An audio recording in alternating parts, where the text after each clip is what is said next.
Olá, que a paz do Senhor estejam com vocês. Sejam muito bem-vindos ao canal Buscai a Todo Tempo. E como vocês sabem, eu sou o Mário, né?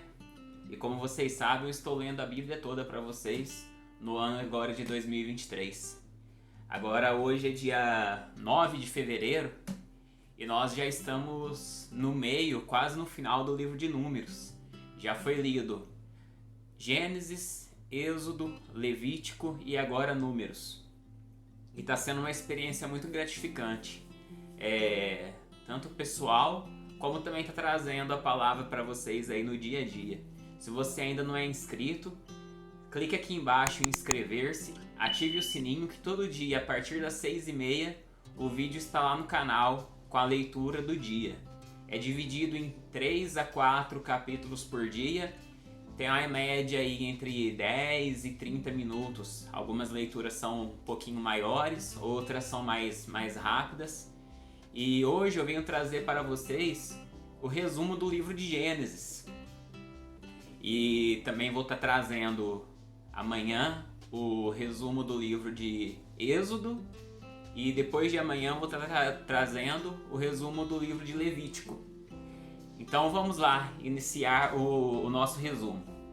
Gênesis significa princípio, origem ou criação. Nós pegamos o livro de Gênesis e dentro dele existem 5 princípios da criação. O primeiro princípio de criação é a criação do mundo, como Deus criou todas as coisas que existem no mundo. O segundo princípio é a criação do homem, que após Deus criar o mundo, criar os animais, os seres viventes, Deus ele criou o homem de uma forma diferente. Que quando Deus ele cria o mundo, ele simplesmente dá ordem, aconteça isso, aconteça aquilo, acontece, que se façam isso e vai lá e se faz. Agora quando Deus ele cria o homem, é de uma forma toda especial. Que Deus ele vai lá, ele pega o barro, ele molda o homem.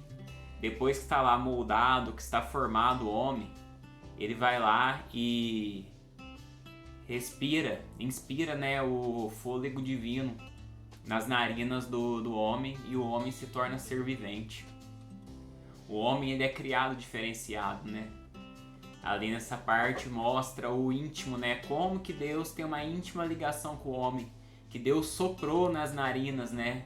Eu tinha falado inspirou, não, ele soprou nas narinas o espírito, a alma. Deus colocou ali, ó, na fonte ali da criação, foi lá e soprou na narina do homem. Aí depois o quarto princípio é o princípio da redenção. Que é isso? Foi quando o homem pecou. Aí começa a redenção do homem. E o quinto princípio é o princípio da condenação, que foi quando Deus foi lá e amaldiçoou o homem, né? Ali foi o princípio da nossa condenação.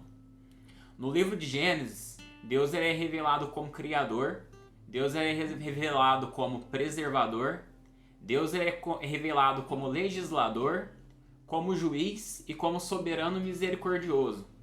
Deus ele aparece assim no livro de Gênesis, né? Ele cria o homem, ele que cuida para ver se o homem está cumprindo as leis, os estatutos, tanto é que mais para frente a gente vai ver que ele manda o dilúvio para acabar com a humanidade, porque não estavam cumprindo as leis de acordo com a vontade de Deus. Depois nós vamos ver a destruição de Sodoma e Gomorra. Então Deus, ele é o legislador e ele é o juiz, porque ele vê se não está cumprindo e ele já dá a sentença aqui no Antigo Testamento, nessa parte de Gênesis. E Deus, ele é o soberano misericordioso, que mesmo ele vendo que o homem é falho, que o homem é cheio de pecados, em todas as partes que ele foi fazer algo ali, ele achou a misericórdia. Algum ser humano encontrou a misericórdia em Deus, né? Que foi aonde Noé encontrou a misericórdia, não foi destruído. Ló encontrou misericórdia também, não foi destruído. Então a gente vai ver no decorrer do livro de Gênesis, Deus ele aparecendo dessas formas, né? E se você quer saber detalhes da criação, detalhes de como Deus ele é revelado, como Deus ele aparece, clica aqui nos nossos vídeos e começa lá ouvindo a história de Gênesis. A partir do capítulo 1 ali, E eu creio que vai ser uma experiência linda, vocês vão adorar ali estar ouvindo a palavra de Deus. Ou se não, pegue a Bíblia e leia também, né? Às vezes a minha voz não te agrada, pegue a Bíblia ali e leia o livro de Gênesis, leia um pouquinho a cada dia. Nós já passamos aí 1 mês e meio, né? Estamos entrando quase um mês na metade de fevereiro. Já foi lido aí 3 livros, né? Mas ainda dá tempo de você começar e acompanhar aí essa história linda, que não é só uma história, né? É a palavra de Deus sobre nossas vidas. E no livro de Gênesis também, nós vemos uma importância científica. Como assim importância científica? A gente vê 5 fatos que cooperam com a ciência também. Porque o próprio Isaac Newton, ele nos diz o seguinte: a gravidade, ela explica o movimento dos planetas, mas ela não pode explicar quem colocou os planetas em movimentos. Então, assim, essa parte científica é tudo teoria. Teoria disso, teoria daquilo. Nada é comprovado. Eles tentam fazer cálculos ali para chegar à comprovação, mas a maioria das partes é teoria, né? E dentro do livro de Gênesis, a gente vê bases e fundamentos para essas teorias científicas. Qual que são esses fundamentos, essas bases, né, para essas teorias? O primeiro é que houve um começo para tudo. Não tem como você, do nada, fazer alguma coisa. Você tem que ter algo ali para gerar alguma coisa. Você tem que ter ali as células ali para gerar o homem. Então não é algo, mas aí se tem a célula, quem que criou a célula? O que a célula estava fazendo ali? Então tudo tem base na Bíblia para essas teorias. A segunda base, elas não surgiram por acaso. Não tem como por acaso surgiu o planeta, não tem como por acaso surgiu a célula. Não tem como por acaso esse planeta ser formado de uma forma que consegue a vida habitar aqui nesse planeta. Não tem o acaso. 3. Há um criador que se interessa e controla o universo. Existe uma força maior. Os próprios cientistas, eles não sabem explicar, mas eles falam que existe uma força maior. Eles podem falar que não é Deus, mas eles creem que tem uma força maior ali no universo. O 4. Há uma progressão na criação, do menor para o maior.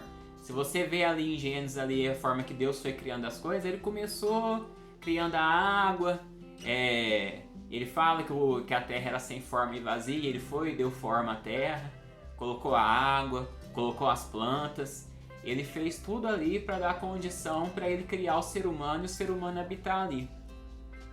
E o quinto fundamento foi que tudo foi criado em torno da coroa da criação, que é o ser humano. Tudo ali, se você pegar o jeito que Deus criou uma coisa, criou a outra, foi tudo criado para que o ser humano pudesse viver ali. Nós vemos agora o dono lá da Tesla, querendo levar o homem para Marte, querendo habitar Marte, mas eles vão chegar lá em Marte, eles vão ter que criar algo lá em Marte para que o homem possa habitar ali. Porque Marte, ela não tem condições do homem viver ali. Agora a Terra não. A Terra já tem tudo pronto, tudo preparadinho para o homem estar habitando ali sem nenhum problema. O homem, se você tirar a tecnologia, tirar tudo, o homem ele vai conseguir sobreviver com os recursos naturais. Se ele vai caçar, ele vai dar um jeito. O homem ele vai se adaptar. Por quê? Porque tudo foi criado para que o homem pudesse agir dessa forma. E nós vemos no livro de Gênesis, nós podemos dividir ele em 7 partes. Essas partes são a criação, é a primeira parte, a segunda parte é a queda, a terceira parte do livro é o dilúvio, a quarta parte é as nações, a quinta parte é a história de Abraão, a sexta parte é a história de Jacó, de Isaac, perdão, e a sétima parte é a história de Jacó e o início da história de José. Eu vou trazer para vocês aqui rapidamente um resumo. Eu vou passar meio por cima, dar uma pincelada em cada parte dessas, mas como eu já disse, se você quiser acompanhar a história detalhe por detalhe, entender como que Deus criou. E queria trazer também para vocês o seguinte: nessas leituras não tem explicação, é simplesmente a leitura. É para você ouvir ali o áudio da palavra e você meditar, pegar a sua Bíblia, acompanhar junto, pesquisar na internet, alguma coisa ali que você não entendeu. E esses resumos que eu vou trazer vai ser tentar estar explicando alguma coisa meio por cima. E futuramente eu vou trazer aqui no canal algumas explicações mais aprofundadas sobre alguns acontecimentos chaves, né, alguns acontecimentos importantes para o nosso crescimento espiritual. Então vou começar pelas 7 divisões. A primeira é a criação. A primeira parte da criação foi a criação do mundo em geral, como eu disse, e a segunda a criação do homem. Aí depois começa a divisão da queda. O que foi? Foi a tentação, que a serpente foi lá e tentou a Eva e acabou a Eva e Adão caindo em pecado. A segunda parte é a queda, né? Que foi o início do pecado, assim dito, né? A terceira parte foi a aparição do Senhor, quando Deus encontrou ali Adão e Eva escondido entre as folhas e já com o corpo coberto, né? Com vergonha de estarem nus. Aí quando Deus vê ali que o homem pecou, ele amaldiçoa o homem, amaldiçoa a mulher, amaldiçoa a serpente, que é a parte da maldição. E a quinta parte aí da queda é a divisão, né? A divisão não, perdão. A expulsão de Adão e Eva ali do paraíso. Aí nós já damos um salto ali, né? Para a época do dilúvio. O dilúvio ali, o que aconteceu? Adão e Eva tiveram 3 filhos, na verdade, né? Foi Caim, Abel e depois eles tiveram um outro filho que se chamava Sete. Caim matou Abel por ciúme, né? Porque Abel ele dava os seus sacrifícios para Deus da melhor parte, ele dava com alegria, ele dava com prazer ali de estar dando aquele holocausto, né? Aquele sacrifício, aquela oferta para Deus. E Caim já não. Caim ele dava as coisas de qualquer jeito, ele fazia tudo meio embolado. E o que acontecia? Como Abel fazia as coisas da melhor forma, Abel procurava agradar a Deus, Deus teve ali um contato maior com Abel. E isso deixou Caim ciumado, Caim foi lá e assassinou Abel. Quiser ver a história lá certinho também, tem os vídeos aqui. Quando Caim matou Abel, depois Adão teve um outro filho com a sua esposa, né, com a Eva, e foi o Sete. E dessa linhagem de Sete foram tendo os filhos ali e chegaram até Noé. E como o pecado ele se espalhou muito pelo mundo, né, o povo foi ficando muito corrompido, Deus ali se enojou do homem, né? Deus quis destruir toda a humanidade. Só que dessa linhagem de Sete saiu um homem que ele encontrou graça aos olhos de Deus. Ele encontrou ali a misericórdia de Deus, que foi quando Deus separou Noé e a família dele, pediu para eles construir a arca. Então a parte do dilúvio começa com o aumento do pecado, depois vem contando a genealogia, né, de Sete até chegar em Noé. Depois vem a parte que Deus fala com Noé e pede para ele estar criando ali, construindo a arca. Deus vem, fala as medidas, ela tem que ser tanto de comprimento, por tanto de altura, por tantas divisões. Depois tem a entrada na arca, quando a família ali coloca os animais dentro da arca e entram, e vem o anjo do Senhor e fecha a arca por fora. Depois tem a parte do dilúvio, que a terra se enche d'água, e tem ali todo o relato dos acontecimentos durante essa parte do dilúvio. Depois as águas abaixam, eles saem da arca. Deus faz uma nova aliança com Noé, que é a aliança ali que a Bíblia nos diz que Deus coloca o arco-íris no céu para que Deus não se esqueça que ele fez uma aliança com o ser humano de não exterminar mais a humanidade. Depois a gente já entra para a quarta parte, né, que são as nações. Que começa as linhagens de Noé, dos filhos de Noé, como surgiram as nações. A segunda parte é o porquê da formação das nações. A Bíblia nos explica o porquê ali começaram a surgir as nações. E depois que passa essa parte aí do início das nações, a gente já entra no chamado de Abraão. Abraão também ali era um descendente ali de Noé. E Deus ele faz uma aliança ali com Abraão. Pede para Abraão largar a família dele, largar a parentela dele no caso, né? E ir embora só com a família, que no caso é a esposa dele, a Sara. Só que aí já começa a desobediência do homem de novo, né? Abraão, em vez de obedecer o que Deus falou, pegar só a esposa dele e sair, ele vai e leva o sobrinho dele junto. E começa toda a desobediência. Aí Deus faz uma promessa para Abraão que ele vai ter um filho. Como Deus demora para cumprir essa promessa na vida de Abraão, eles desobedecem de novo. Abraão deita com outra mulher e tem um filho fora da promessa ali de Deus. E aí essa parte de Abraão começa com a genealogia, né, a partir de Sem, que Abraão faz parte de um dos 3 filhos de Noé. Noé teve 3 filhos, Sem, Cã e Jafé. Aí nessa parte da história de Abraão, nós começamos ali com o chamado e a promessa que Deus faz na vida de Abraão. Depois conta a história de Abraão e do sobrinho dele, Ló. Depois Deus ele faz uma aliança com Abraão. Depois tem a história da destruição de Sodoma e Gomorra. Depois conta um pouco da vida deles ali em Gerar. Depois vem o nascimento de Isaac, que esse foi o filho da promessa. Que o primeiro foi o filho da teimosia, né? Abraão teimou ali, se deitou com outra mulher, que era uma serva ali da Sara, teve o filho que era o Ismael, e depois Deus cumpriu a promessa, que era ter o Isaac, né?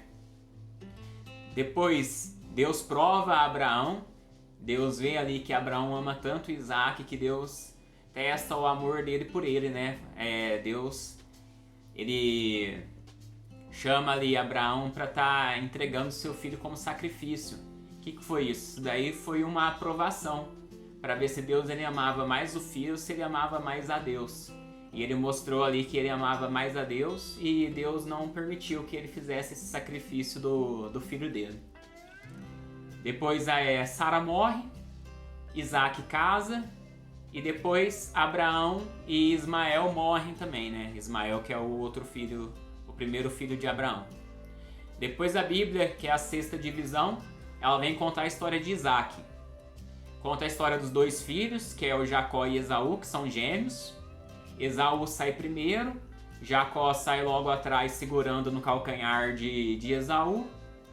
Depois, o que acontece? Deus faz uma aliança também com a família de Isaac ali. Você pode ver que no livro de Gênesis fala muito sobre aliança. Deus ele faz aliança com um, Deus ele faz aliança com outro, Deus ele faz aliança com outro. E Deus ele faz a sua aliança com nós também, né? Nos dias de hoje. E nós temos que provar a cada dia a nossa obediência e o nosso amor a Deus, né? E continuando aqui. Aí vem contar a mentira de Jacó. Jacó ali ele engana o seu irmão.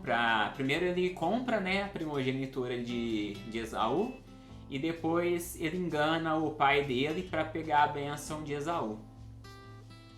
Depois que Jacó mente, ele foge. Que Esaú promete matar Jacó, né? Aí Jacó ele foge, ele não foi pego de surpresa igual Abel foi, não. Ele ficou sabendo ali das conversas que Esaú queria matar ele e catou as coisas dele e foi embora. Aí depois que Jacó foge, conta a história do casamento dele, conta a história que ele foi enganado, e tudo que a gente faz, tudo que a gente planta, a gente colhe. E da mesma forma que ele enganou o irmão, ele também foi enganado. Aí se você quiser saber mais detalhes a respeito dessa história, vai lá nos vídeos lá da leitura diária. Se eu não me engano, fica entre o capítulo 28 e o capítulo 30. Dá uma ouvida lá, ou pega a sua Bíblia e vai dar uma lida lá, que conta essa história com todos os detalhes. É uma história muito interessante ali. Depois Jacó se casa, ali com a Rebeca, né, a esposa amada dele. Depois de um tempo ele retorna para Canaã. E essa parte finaliza contando um pouco da linhagem ali das gerações de Esaú. E a última parte de Gênesis conta a história de Jacó, e assim, da velhice de Jacó e dos filhos dele, né? Já com foco na história de José. Já começa ali o início da história de José. Então o comecinho ali fala de Jacó e de José, o relacionamento que tinham um com o outro e os outros irmãos de José também. Aí depois vem a permanência no Egito, que é quando o José acaba chegando ao Egito ali. E depois, no final de Gênesis, é a morte de Jacó e a morte de José. Aí, para quem quiser também ver os detalhes dessa história, né, de Jacó e de José, é só pegar ali o finzinho da leitura ali de Gênesis. Ali também entre o capítulo 30 e adiante, 28 adiante, você vai ter ali os detalhes ali dessa história. Também essa história de José é uma história muito bonita, a história de Jacó é uma história muito interessante. E eu queria trazer para vocês isso, é a paixão que eu tô tendo nesse projeto. Que a cada dia que eu leio a Bíblia, que eu vou ali, que eu gravo áudio para vocês e posto aqui no YouTube, aquilo ali vai me enchendo de uma forma maravilhosa. Deus ele vai suprindo todos aqueles buracos, aquelas angústias, aquelas coisas que a gente sente. A palavra de Deus ela tem o poder para isso, ela tem o poder para suprir todas as nossas angústias, todas as nossas aflições, porque através da leitura da palavra nós podemos ver e acreditar que mesmo nós sendo falhos, fracos e pecadores, que Deus ele tem algo maior para nós, que se nós buscarmos ali a face do Senhor, nós vamos alcançar a misericórdia de Deus e Deus ele vai nos abençoar. Todos esses nomes que foram ditos aqui, eles passaram por provações, eles passaram por dificuldades, mas eles foram fiéis a Deus. Mesmo em meio à provação, eles adoravam a Deus, eles obedeciam a Deus e eles alcançaram a misericórdia e alcançaram as bênçãos do Senhor. Então é isso que eu venho trazer para a sua vida, para o seu coração hoje. Antes de ir embora, não se esqueça, se inscreva no canal, ative o sininho para ser notificado quando eu postar o vídeo aqui e acompanhe diariamente, são ali poucos minutos, são entre 15 e 30 minutos, tem algumas leituras que é até menos. Se você não tem o tempo de pegar a Bíblia e ler, acompanhe o áudio por aqui enquanto você está fazendo alguma atividade de casa, algum trabalho, quando você está fazendo caminhada, fazendo uma academia. Em vez de ficar escutando músicas do mundo aí, coisas que às vezes não agregam a nada, escutem a palavra, deixa a palavra de Deus preencher a sua vida. E eu agradeço aí a vocês que acompanharam o vídeo de hoje e que Deus os abençoe em nome de Jesus.